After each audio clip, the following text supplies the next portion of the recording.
अस्सलाम वालेकुम। 21 सितंबर को पाकिस्तान तहरीक इंसाफ का लाहौर में मुनक्किद होने वाला जलसा इंतहाई अहमियत का हामिल है।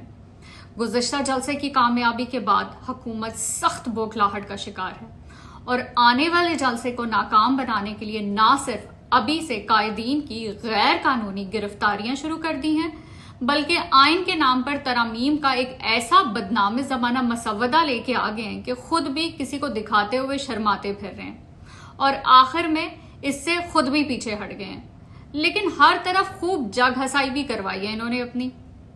दूसरी जानिब जानिसारे इमरान खान खौफ के तमाम बुत तोड़ के जलसा मुनक्किद कराने और इसमें शिरकत पर डटे हुए हैं, क्योंकि वो भी जानते हैं कि ये जलसा एक तरफ पाकिस्तान को हकीकी आज़ादी दिलाने में अहम किरदार अदा कर सकता है और दूसरी जानिब मुल्क के मकबूल तरीन लीडर इमरान अहमद खान नियाजी को गैर कानूनी कैद से निजात भी दिलवा सकता है। ये फुस्तायत बामुकाबला अवाम है और तारीख गवाह है कि जब भी फुस्तायत और अवाम आमने सामने खड़े होते हैं तो जीत हमेशा अवाम की होती है और फुस्तायत को शिकस्त फाश।